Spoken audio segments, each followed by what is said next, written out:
Hello, help keep these videos free, current, and available for every student. Consider supporting by scanning the QR code to contribute. Any amount helps.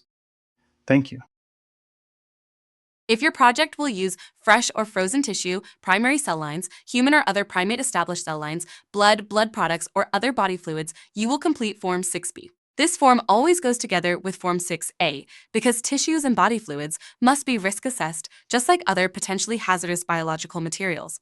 If your work involves living people or live vertebrate animals, you will also use the proper human participants or vertebrate animal forms in addition to this one. You will start at the top with your name or team members' names and your exact project title.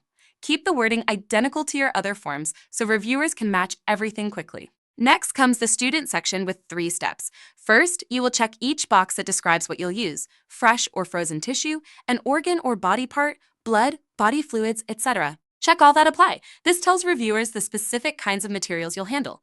If you are working with an exempt tissue per the ISEF rules, provide a description of your exempt tissue. Second, you will state exactly where the tissue or cells will be obtained. If you'll use an established cell line, include the supplier and the catalog number so the line can be verified and its biosafety level confirmed.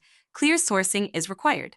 Third, if your sample comes from a vertebrate animal study at a research institution, you will attach the IACUC certification with the institution's name, the study title, the approval number, and the IACUC approval itself. If any human tissues were used, you will attach the IRB approval. This documents that the material you'll receive was collected under proper ethical oversight. Now, the qualified scientist or direct supervisor will complete their part. They will check the first statement if they will supply you only with de-identified organs, tissues, cultures, or cells.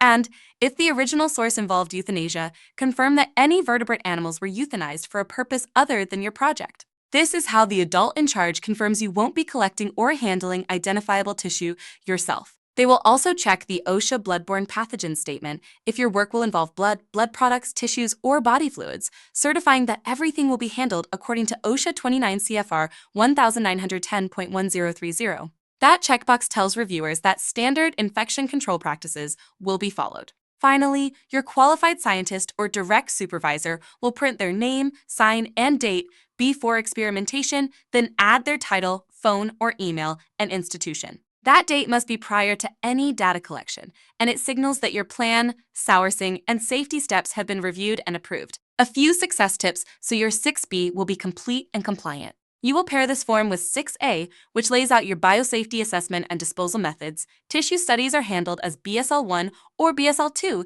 depending on the source and handling. Samples from food stores or packing houses are treated as BSL-1 in a BSL-1 lab.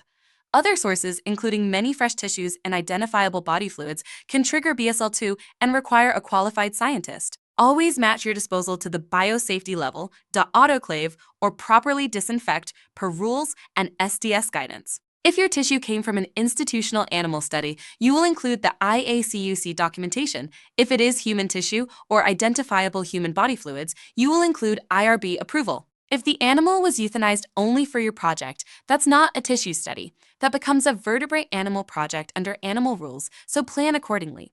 And to keep everything straight, remember the required set of forms for tissue studies: 1, 1A, 1B, 1C when applicable, 2 when a qualified scientist is required, 3 when required, 6A for the PHBA risk assessment, and 6B for the tissue itself.